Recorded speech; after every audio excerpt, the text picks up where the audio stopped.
नमस्कार दोस्तों, आप सभी का स्वागत है हिंदी ज्ञान भंडार में। आज हम आपके लिए लेके आए हैं यूपी लेखपाल भर्ती के लिए समान हिंदी का प्रैक्टिस सेट। यह हमारा प्रैक्टिस सेट सीरीज का 11वां वीडियो है। यदि आपने एक भी वीडियो मिस किया है तो आप हमारे प्लेलिस्ट में जाके इनको देख सकते हैं। और हाँ, यदि आपने अभी तक हमारे चैनल को सब्सक्राइब नहीं किया है तो इसी प्रकार की यूजफुल वीडियो पाने के लिए हमारे चैनल हिंदी ज्ञान भंडार को सब्सक्राइब करके बेल आइकन भी प्रेस कर दीजिए। तो चलिए आप शुरू करते हैं। हाँ, तो पहला प्रश्न देखिए, कह रहा है निम्नलिखित में से किस आधुनिक भारतीय भाषा का विकास मागधी अपभ्रंश से नहीं हुआ है? बताइए क्या सोचेगा? Option A, B, C, D. देखिए, हम अपने हर वीडियो में कहते हैं आप अपना ऑप्शन खुद पढ़िए। जितना तेज ऑप्शन पढ़ेंगे उतने आपका अभ्यास होगा और यही सब चीज़ें आपको परीक्षा में मदद करती हैं। ठीक है ना?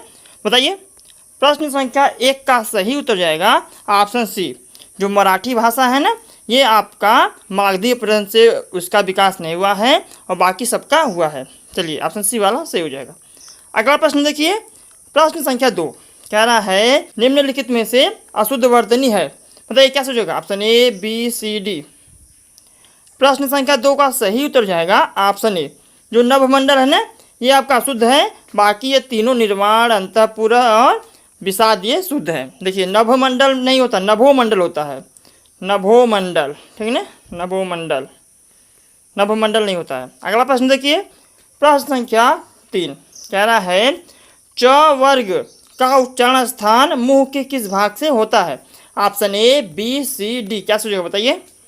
च वर्ग, हमने वर्णमाला वीडियो में अपने बताया था कि क वर्ग का उच्चारण स्थान कंठ होता है, च वर्ग का उच्चारण स्थान तालु होता है। ठीक है ना? ऑप्शन ए वाला सी हो जाएगा।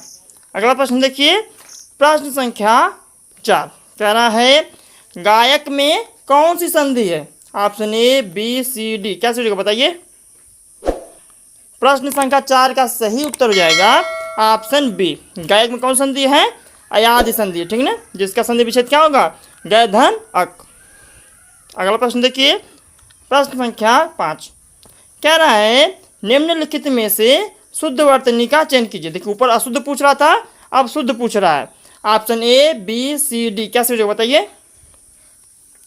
प्रश्न संख्या 5 का सही उत्तर जाएगा ऑप्शन सी। जो निष्पक्ष शब्द है ना, ये आपका शुद्ध है और बाकी तीनों शब्द अशुद्ध है। देखिए, हस्ताक्षेप नहीं होता, हस्तक्षेप होता है। ठीक है? निरोग में बड़ा ई की मात्रा रहता है और अक्षौहिणी नहीं होता है, अक्षौहिणी होता है। ऐसे लिखा जाएगा, अक्षौहिणी, औ की मात्रा रहती है। ठीक है? अक्षौहिणी। चलिए अगला प्रश्न देखते हैं। प्रश्न संख्या 6 कह रहा है व का उच्चारण स्थान क्या है? Option A, B, C, D. क्या सी होगा? बताइए। प्रश्न संख्या 6 का सही उत्तर जाएगा ऑप्शन ए। व का उच्चारण स्थान क्या होता है? दंतोष्ठ। अगला प्रश्न देखिए, प्रश्न संख्या 7 कह रहा है निम्नलिखित में से कौन सा शब्द समूहवाचक संज्ञा नहीं है? Option A, B, C, D. क्या सी होगा? बताइए। देखिए, गुच्छा भी आपका समूहवाचक संज्ञा है, नहीं होगा। कुंज भी है, नहीं होगा।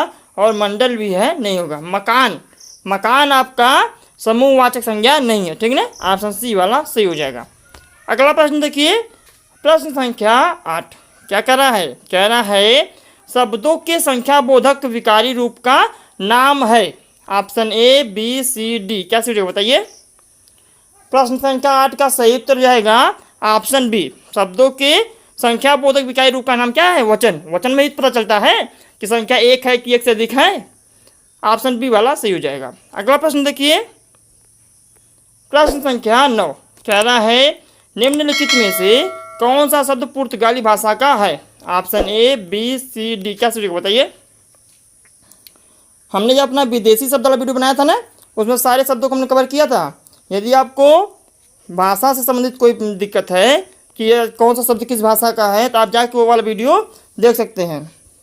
तो प्रश्न संख्या 9 का सही उत्तर हो जाएगा ऑप्शन बी। देखिए, जो आपका चाबी शब्द है ना, यह पुर्तगाली भाषा का शब्द है। ऑप्शन बी वाला सही हो जाएगा।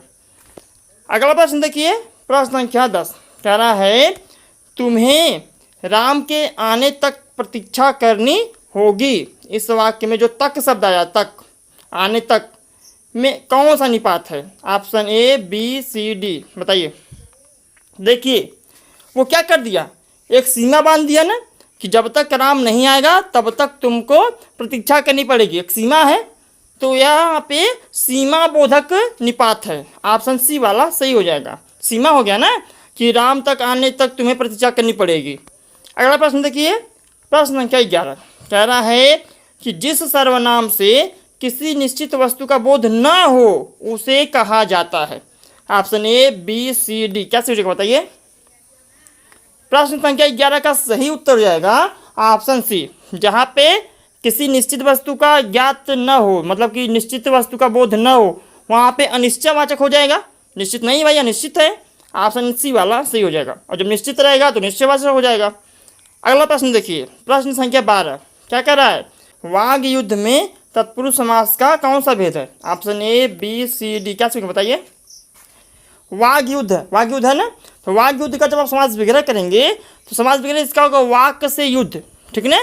तो से आया, से आपका करण कारक का विभक्ति होता है और अपादान कारक भी होता है, लेकिन जब साथ है, जब आपके साथ वाक के साथ युद्ध, जब वाणी आपके साथ रहेगी तभी नहीं युद्ध कर पाएंगे, तो यहाँ पे कर्ण तत्पुरुष हो जाएगा। ऑप्शन ए वाला सही हो जाएगा। अगला प्रश्न देखिए, प्रश्न संख्या 13 कह रहा है क्रिया का वह रूपांतर जिससे वाक्य में कर्ता की प्रधानता का बोध होता है कहा जाता है। हमने बताया वो था, जब हमने वाच्य वाले वीडियो में बताया था कि जहाँ पे कर्ता की प्रधानता हो वहाँ पे कर्तृवाच, जहाँ पे कर्म की प्रधानता हो वहाँ पे कर्मवाच, और जहाँ पे भाव की प्रधानता हो वहाँ पे भाववाच। तो कर्ता की प्रधानता है तो कर्तृवाच होगा, ऑप्शन बी वाला सही हो जाएगा। अगला प्रश्न देखिए, प्रश्न संख्या 14 कह रहा है उत्कर्ष एक कुसार्ग विद्यार्थी है। यहाँ जो कुसार्ग शब्द आया है ये कौन सा विशेषण है ना, वह कुसार्ग विद्यार्थी है, मतलब कि उत्कर्ष की विशेषता बता रहा है। तो लेकिन कौन सा विशेषण है। Option A, B, C, D बताइए। अरे भाई यहाँ पे वो गुण ही तो बता रहा है, तो जब गुण बताएगा तो गुणवाचक विशेषण होगा, और कौन सा होगा। ऑप्शन बी वाला सही हो जाएगा। चलिए अगला प्रश्न देखिए, प्रश्न संख्या 15 कह रहा है पंकज किस प्रकार का शब्द है। Option A, B, C, D बताइए। पंकज आपका किस प्रकार का शब्द है। पंकज आपका योग रूढ़ शब्द है, ठीक ना। क्योंकि हमने जब शब्द वाला वीडियो बताया था उसमें बताया था कि ऐसे शब्द जो दो या दो से अधिक शब्दों से मिलकर बने लेकिन उसका जो अर्थ निकले उसका वह अर्थ न लेके कोई और अर्थ लिया जाए। जैसे पंकज, पंक मतलब होता है कीचड़ और जो मतलब होता है उत्पन्न होना, तो पंकज का अर्थ हो जाएगा कीचड़ में उत्पन्न होने वाला। लेकिन हम लोग कीचड़ में उत्पन्न होने के लिए उसका लेते नहीं हैं, हम लोग कमल से उसका तात्पर्य लेते हैं। पंकज जैसे ही कोई कहता है आप कमल से समझते हैं ना, पंकज का अर्थ होता है कमल। लेकिन कीचड़ में तो और कुछ भी बहुत से सामान उत्पन्न होते हैं, काई भी उत्पन्न होता है, शैवाल भी उत्पन्न होता है, लेकिन पंकज कहने से हम लोग कोई और अर्थ न लेके बस सीधा सीधा कमल से लेते हैं, ठीक ना। तो ऐसे सारे शब्द योग रूढ़ होते हैं, ऑप्शन सी वाला सही हो जाएगा। चलिए अगला प्रश्न देखते हैं, प्रश्न संख्या 16 कह रहा है अधिकरण कारक की विभक्ति चिन्ह है, मतलब कि अधिकरण कारक का विभक्ति चिन्ह क्या है। Option A, B, C, D बताइए। अधिकरण कारक का होता है ना अधिकरण में पे पर, तो ऑप्शन ए वाला सही हो जाएगा में। अगला प्रश्न देखिए, प्रश्न संख्या 17 कह रहा है कि निम्नलिखित में से किस शब्द में प्र उपसर्ग का प्रयोग नहीं हुआ है। जब नहीं आता हम अपने हर वीडियो में कहते हैं यह वाला प्रश्न थोड़ा ध्यान से पढ़ा करिए, अक्सर लोग गलत कर देते हैं। बताइए option A, B, C, D क्या सोचेगा बताइए। प्रश्न संख्या 17 का सही उत्तर जाएगा ऑप्शन डी, जो आपका प्रत्यक्ष शब्द है ना इसमें आपका प्र उपसर्ग नहीं लगा है, और बाकी प्रकाश में, प्रचार में, प्रबल में, इन तीनों में लगा है। ऑप्शन डी वाला सही हो जाएगा। अगला प्रश्न देखिए, प्रश्न संख्या 18 क्या कह रहा है, कह रहा है कुछ लड़के खेल रहे हैं, इस वाक्य में प्रयुक्त कुछ इस प्रकार का विशेषण है। Option A, B, C, D क्या सही बताइए। देखिए कुछ लड़के खेल रहे हैं, तो वहाँ पे हमें परिमाण का बोध हो रहा है ना कि कुछ लड़के खेल रहे हैं, संख्या का बोध यहाँ पे नहीं होगा। देखिए अक्सर वो गलती कर देते हैं, संख्या का बोध कब होगा जब आपको स्पष्ट गिनती का बोध होगा। जैसे कोई कहे कि 4 लड़के खेल रहे हैं, 2 लड़के खेल रहे हैं, आपको गिनती पता चले, जहाँ पे संख्या आपको क्लियर हो वहाँ पे संख्यावाचक हो जाएगा, जहाँ पे संख्या क्लियर ना हो वहाँ पे परिमाण हो सकता है लेकिन संख्यावाचक नहीं होगा। ये बात ध्यान दीजिए, हमने विशेषण वाले वीडियो में पूरा स्पष्ट समझाया है, ठीक है ना। तो यहाँ पे क्या हो जाएगा, यहाँ पे आपका हो जाएगा परिमाण बोधक विशेषण, ऑप्शन डी वाला सही हो जाएगा। अगला प्रश्न देखिए, प्रश्न संख्या 19 कह रहा है निम्नलिखित में से बेमेल शब्द का चयन कीजिए। Option A, B, C, D, क्या सही बताइए। देखिए प्रश्न संख्या 19 का सही उत्तर हो जाएगा ऑप्शन बी। जो नागर शब्द है ना, ये आपका बेमेल है। देखिए आभूषण और जेवर और अलंकार तीनों का अर्थ सेम निकलता है, और ये जो नागर शब्द है इसका अर्थ इन तीनों से अलग है। अगला प्रश्न देखिए, प्रश्न संख्या 20 क्या कह रहा है। क्या रहा है, निम्नलिखित में से कौन सा विकल्प त्रुटिपूर्ण है। Option A, B, C, D, क्या सही बताइए। देखिए प्रश्न संख्या 20 का सही उत्तर जाएगा ऑप्शन सी। जो आपका है ना, जिसकी चिंता नहीं हो सकती उसके लिए एक शब्द होता है अचिंतनीय। ठीक ना, ये चिंता रहित नहीं होता है, अचिंतनीय होता है, अचिंत्य हो सकता है। जिसके आने की कोई तिथि ना हो, अतिथि सही है। जिसके हृदय में दया नहीं है, निर्दय सही है। जो स्वेद से उत्पन्न होता है उसे स्वेदज भी सही है। ठीक ना। अगला प्रश्न देखिए, प्रश्न संख्या 21 कह रहा है पृथ्वीराज रासो किस काल की रचना है। Option A, B, C, D, बताइए क्या सही हो जाएगा।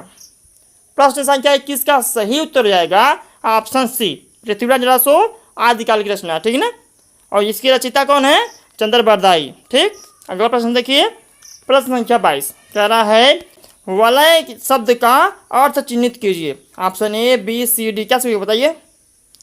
प्रश्न संख्या 22 का सही उत्तर जाएगा ऑप्शन बी। वलय का अर्थ होता है गोलाकार घेरा। ठीक ना, ऑप्शन बी वाला सही हो जाएगा। अगला प्रश्न देखिए, प्रश्न संख्या 23 कह रहा है कि त्रुटिपूर्ण विकल्प की पहचान कीजिए। Option A, B, C, D, क्या सही बताइए। प्रश्न संख्या 23 का सही उत्तर जाएगा ऑप्शन बी। जो रौद्र है ना, रौद्र रस का अस्थायी भाव हास नहीं होता है, और बाकी तीनों का सही है। श्रृंगार का रति होता है, वीर का उत्साह होता है, विभत्स का जुगुप्सा होता है। रौद्र का आपका क्रोध होता है। ठीक है ना, रौद्र का अस्थायी भाव क्रोध होता है, इसलिए ये वाला त्रुटिपूर्ण है। अगला प्रश्न देखिए, प्रश्न संख्या 24 कह रहा है बैल न कूदे कूदे तंगी कहावत का अर्थ है। Option A, B, C, D, क्या सही बताइए। प्रश्न संख्या 24 का सही उत्तर जाएगा ऑप्शन सी। स्वामी के बल पर सेवक का साहस। ठीक ना, बैल न कूदे कूदे तंगी का अर्थ यही होता है। अगला प्रश्न देखिए, प्रश्न संख्या 25 जो कि हमारा अंतिम प्रश्न है, उसके बाद आपको अपना प्रश्न मिलेगा। कहना है छंद से संबंधित गणों की संख्या है। Option A, B, C, D, क्या सही बताइए। प्रश्न संख्या 25 का सही उत्तर हो जाएगा ऑप्शन सी। छंद से संबंधित गणों की संख्या कितनी होती है, 8। ठीक ना, और एक प्रश्न है आपके लिए जिसका उत्तर आपको कमेंट करके देना है। आपका प्रश्न है युद्ध में स्थिर रहने वाला किस समास का विग्रह पद है। ऑप्शन है अलुक तत्पुरुष, कर्ण तत्पुरुष, संबंध तत्पुरुष और संप्रदान तत्पुरुष। जिसका उत्तर सही हो जाएगा उसके कमेंट को हम पिन कर देंगे, सभी लोग देख सकते हैं। तो आई होप आपको वीडियो अच्छा लगा होगा। यदि वीडियो अच्छा लगा हो वीडियो को लाइक कर दें और अपने फ्रेंडों साथी से शेयर भी कर दें, क्योंकि ज्ञान बांटने से ज्ञान बढ़ता है। और हमारे सभी अपडेट को पाने के लिए हमारे चैनल हिंदी ज्ञान भंडार को सब्सक्राइब करके बेल आइकन दबाना न भूलें। तो मिलते हैं अगले वीडियो में, तब तक के लिए धन्यवाद। Thanks for watching.